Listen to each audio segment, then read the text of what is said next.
How far they've got now. Like I said, it's always a bit sad waving animals goodbye as they head off onto another property, but it is a reality out here, and almost all wilderness destinations that you will go to will have certain boundaries and perimeters where you may or may not be able to go.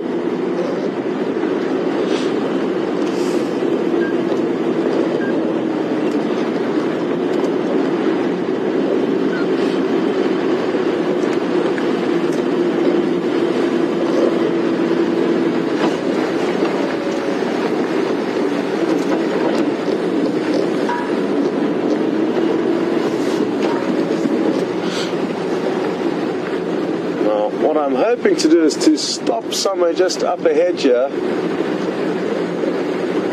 and allow Brian to take you on a little bit of a journey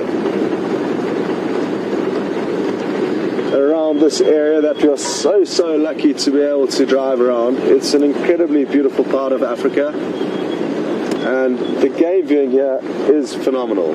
It obviously depends day to day. But all in all, we get spoilt, and that's what's made this area such a popular game viewing destination.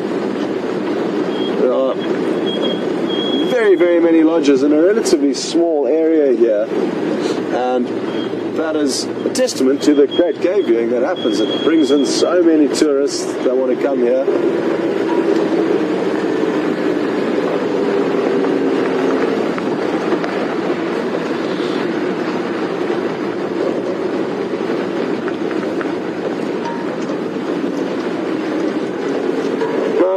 Interestingly enough, this wilderness area was initially bought by a group of private people, private entities who decided that they would almost kind of pioneer this area and try and do a bit of mixed game ranching and cattle ranching. So the wild animals would still occur.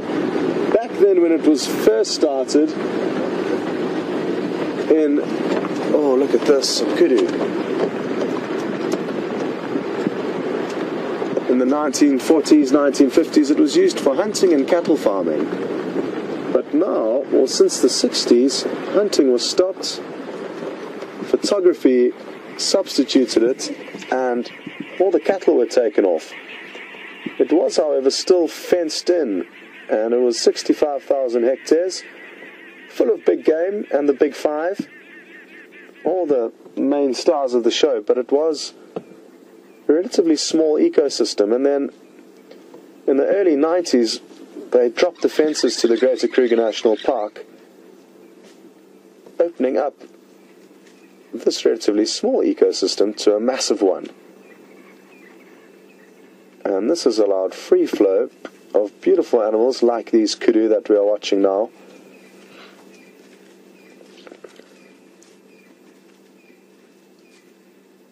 Now, the offspring of those pioneers who bought this land and tried cattle farming here were all lucky in that they inherited this land, and the majority of them have developed commercial lodges on their properties for the very reason that I've just been chatting about. The game viewing you get here is phenomenal, and what we're about to see here is a phenomenal bull kudu who's following this herd of ladies, and look at how majestic he is. He is in prime condition, and the reason why he's following these ladies is that he's hoping to mate with them. It is the mating season for a lot of the antelope. They'll mate now in order to give birth during the first summer rains in October, November, December and January. And depending on the individual antelope, their gestation is roughly around 6 months. You'll notice how their camouflage blends them in so well into the vegetation. The vertical white stripes help chop their body up into little puzzle pieces with the vertical branches of the trees. And What a wonderful sighting that was.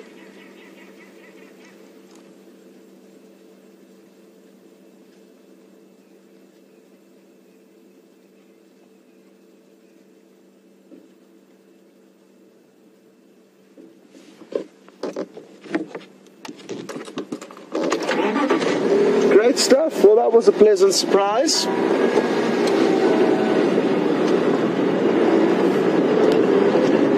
Anyway, I guess the initial people who bought land here in the Sabi Sands we owe thanks to, and also all of the founders of national parks, not only here in South Africa but around the world. Imagine life without these safe havens for wildlife, and it was generally just a few people that instigated these operations and ensured that we do have some awesome untouched wilderness left to explore and to allow animals to exist as they have for hundreds and thousands of years.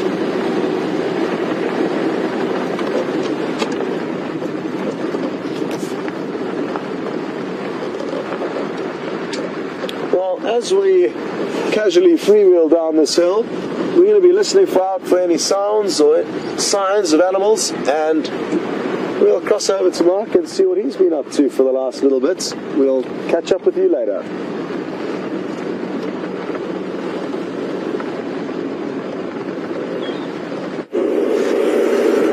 Good evening and welcome to this post-sunset glow here at Djuma Game Reserve. Monday afternoon, Monday evening. Beautiful clear skies. We're going to have the stars coming out pretty soon. We're hoping that we might be able to see just the first sliver of the new moon. Excuse me, Francolins. Hello.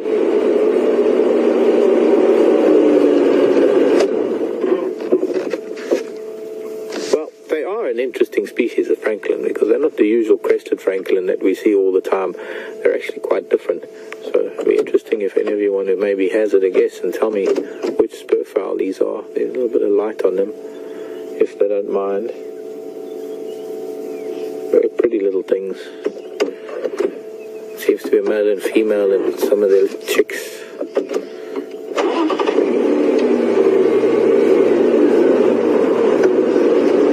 Thank you. Good night.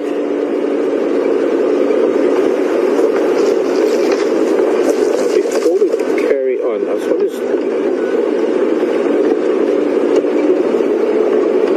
I did hear something off to our left just as I started up.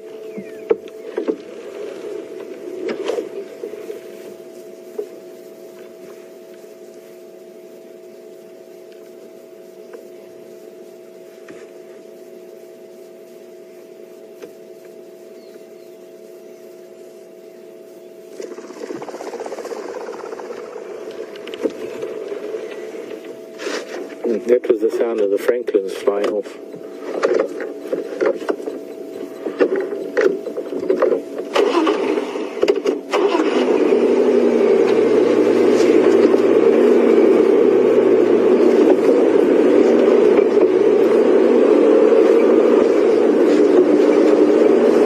Well, sadly we haven't found any wild goose, although we've been chasing them all day in the form of cat prints. Even now, as the sun was going down with the sunset, I was chasing after cat prints, big leopard tracks that looked like it was probably the leopard that lives here, the big male. This is, we're on the sort of northeastern side of Arathusa, and big male leopard that lives here, the leopard by the name of Tigana, is a magnificent big male, but of course, unfortunately, the signal wasn't working in our favor, so we're heading back to Djuma, and I'm hoping in this early evening light we might be able to find something. You know, this is the way life, this is the way nature works in the bush. It's not a constant barrage of animals that you don't know where to look. Sometimes it can be, sometimes we can be surrounded by elephants, you don't know which one to look at. But to find animals is not an easy task. Driving around and and trying to find tracks, maybe trying to follow tracks, or hoping to stumble upon them, hoping to maybe hear them feeding, as is the case with elephant or even buffalo sometimes, or follow other signs that tell us that the animal's about. Sometimes we might see vultures dropping out of the sky that can tell us that there's a kill somewhere. Sometimes we hear things that give us an indication of what's going on. But as you can see, we don't have very much visibility beyond the edge of the road, and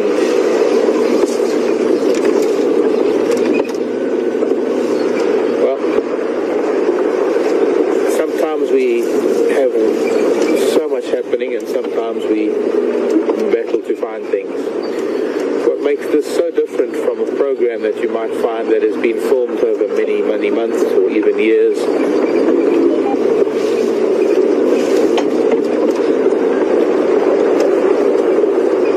and then of course edited into half an hour.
Be very difficult now, the light opening up the bird book.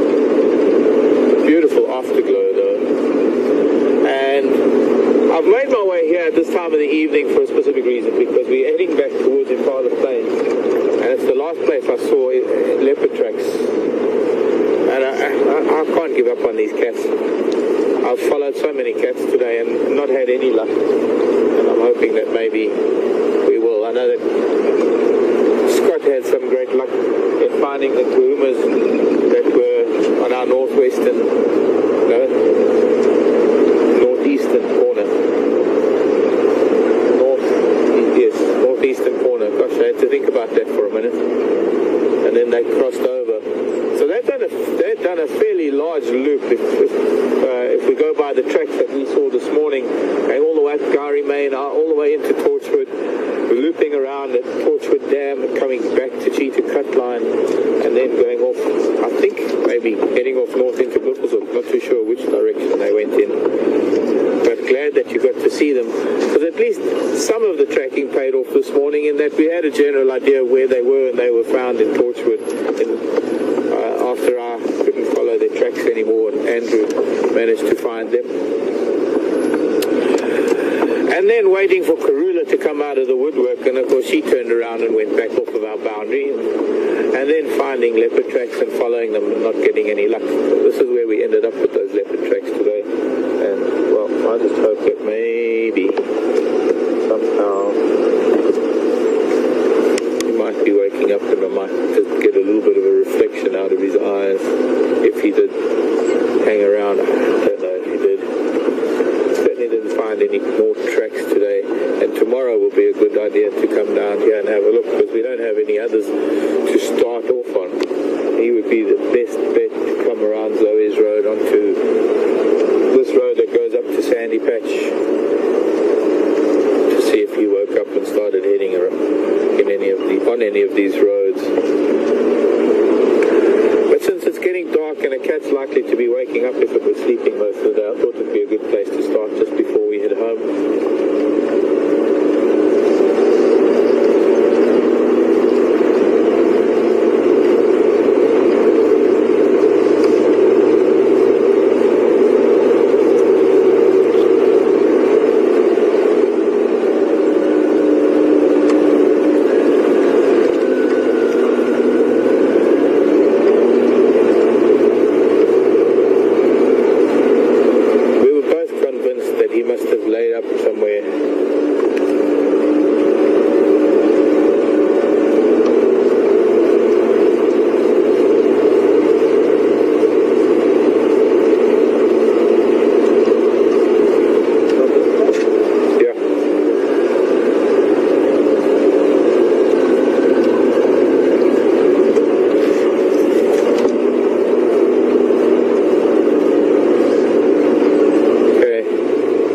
Hop onto Scott's vehicle and well, catch up with you later.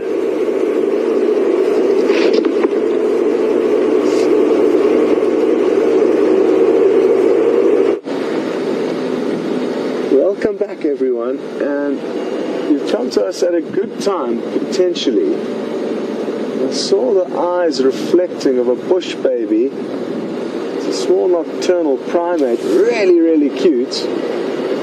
But now it's just about trying to find exactly where it was perched. They can spring huge distances very easily, and therefore cover huge ground in a matter of seconds. And that's what makes finding them a little bit tricky. And this one appears to have bounced off.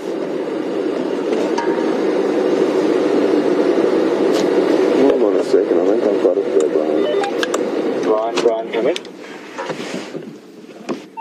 Standing by. Yeah, where you are, because we're not going to stay with him too long, I don't think. I've just turned on so in amongst all of those branches, you can make out very vaguely a small animal turning its head around, and it's got very big eyes. Oh, there, it's cleaning itself a little bit. And this is the bush baby. They feed on nectar as well as gum and sap from the trees. and stay hidden in cavities during the day. This one would have just come out now and is spending some time preparing itself for a night out.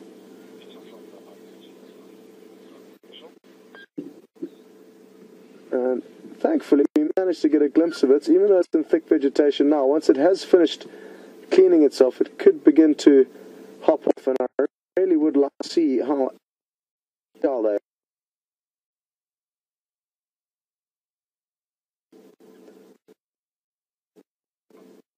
Massive knife.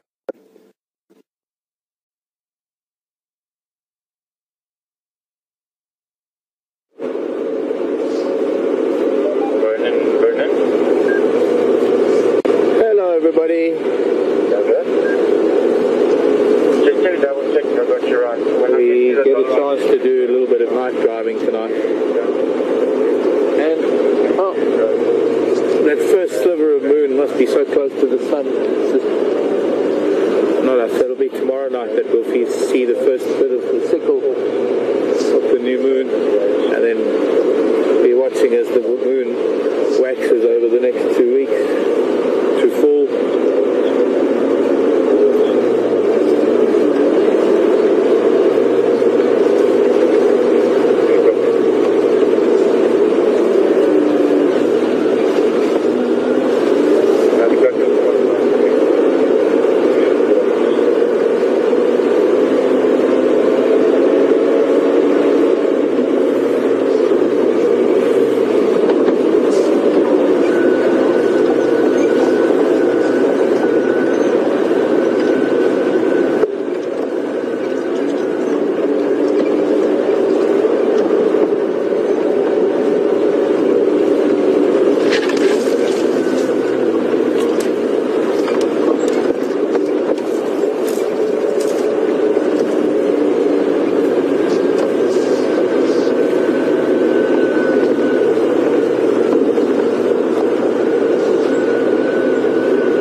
That are busy at the top of the chimney. Hello Teresa. Teresa's in Virginia Beach, referring to a night some time ago, a few years ago, when we went frogging at Chela Pan. Chela is the Shangaan word for frog, and when that pan fills up it gets quite busy. My guess is that what they are doing is they are sealing it up. Something must have broken this termite mound today, and probably quite detrimental to the colony. Be interesting to know what it is. But the worker is very, very busy. We'll be able to come by here again tomorrow over the next couple of days, and we'll see how close they are to closing up that hole. But closing up that hole is tantamount to having a gash in your body and preventing infection. Excuse me. A little bit further on. So yeah, this radio is quite distracting.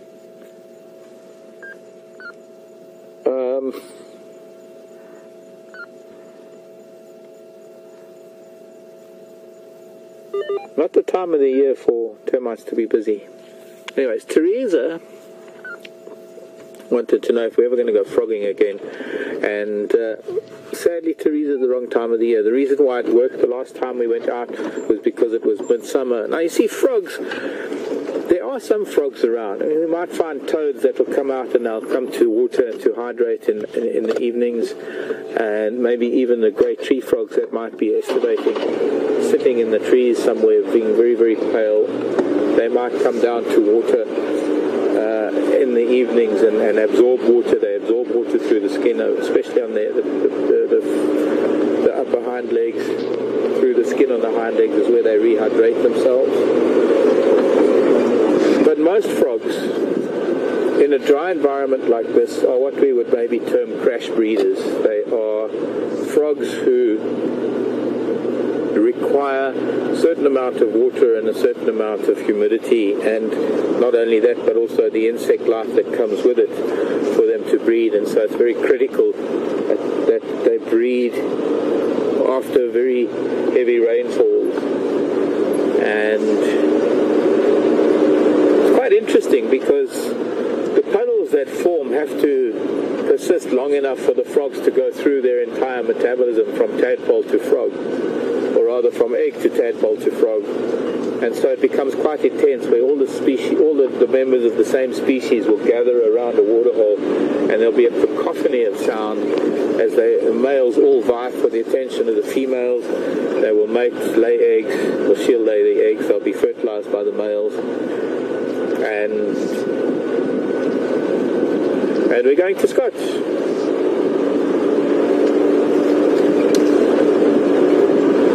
Back to the bush baby.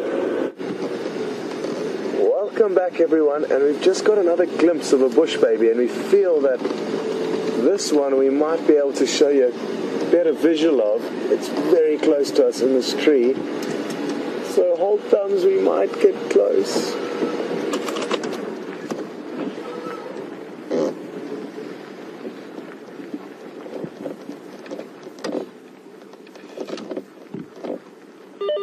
Brian, coming for Alex. Standing by.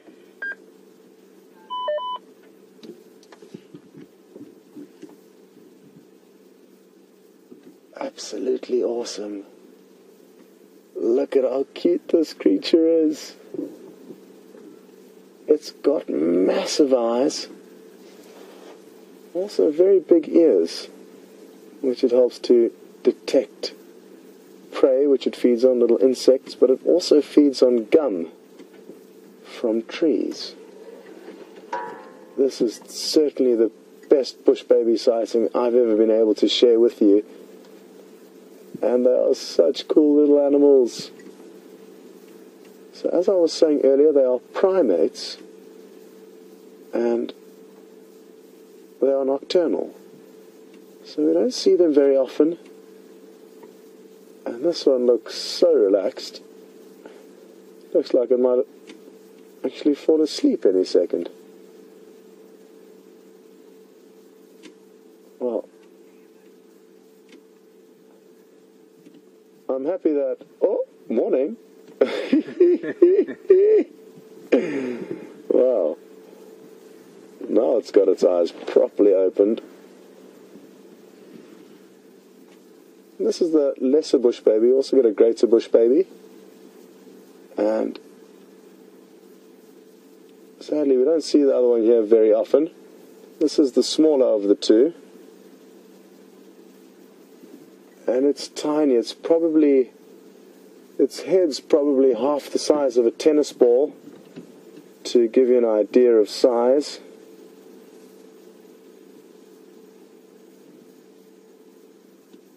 And it's obviously waking up after a long day of sleep.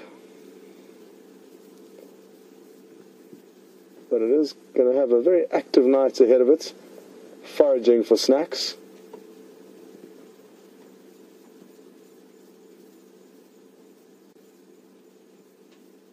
Can't believe how relaxed it is with us here.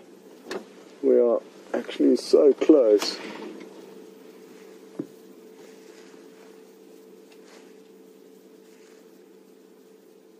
I'm just trying to shine the torch so it's not too bright, using only the peripheral beam.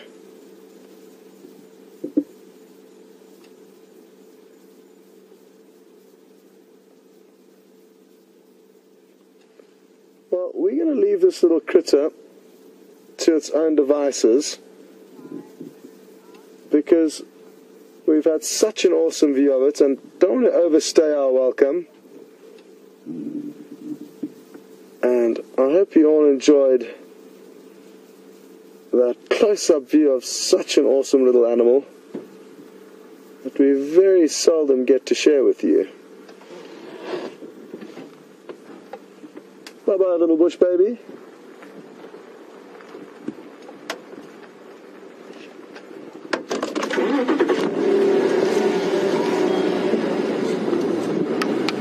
the reason why I left it is that we were shining a bright light in its eyes, and it may have had some effect on its vision, or it certainly would have had some effect on its vision, so I didn't want to stay there too long.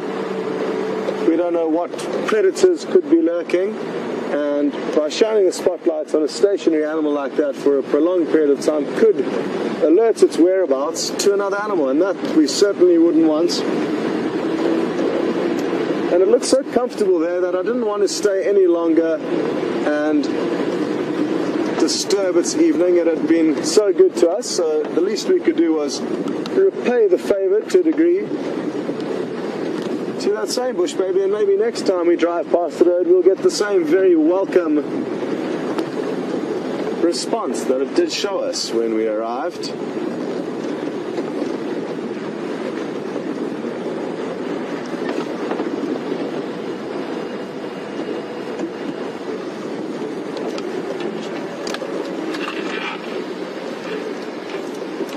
I think that could be Marc driving up to our right. We both headed into a similar area hoping that the male leopard tracks that he had would pop out, and that's the light you can see shining ahead of us. No luck this evening, sadly, with the leopard hunt today, but that's not to say we won't get lucky tomorrow morning, and I cannot wait already for the morning adventure. It's always exciting. We never know what to expect in the mornings, and what I can assure you is that both Marc and myself will be focusing on trying to find a leopard, but there are so many other animals that we can also show you, which is the great thing about being out here. Possibly some giraffe, the giraffe that I saw this afternoon. I saw some tracks, and looks like Marc stepped up ahead of us, and what I'm going to do is I'm just going to do a flyby, and what you can do is jump onto his vehicle as we go past, and he can say goodbye to you. But from myself and Brian, thanks very much for following us, and thanks to the girls in Final Control. It's been another wonderful day, and we're going to hand you over to Marc in just a few seconds. Evening, Marcus. Nice enough, presume. It is, Mr. Weiner. How are you doing? Is this the source of the Nile? Okay. Looks like it's the source of the Kalahari. Yeah, well, we both ended up in the same spot trying to find that leopard, but no luck this evening. No. And then I touched on Arathusa and I found Tingana's tracks, but then he was heading so far west and then I just didn't have signal anymore. Okay. But they looked like fairly fresh tracks. Okay, well, I think all our time invested today is going to pay off tomorrow, and hopefully we will get lucky. Anyway, I'm going to let everyone jump onto your vehicle so you can say goodbye to them, and I'll see you back at camp. Okay, I'll see you back at camp. You get dinner ready. I will. Okay. Cheers, man. Let's go. Bye.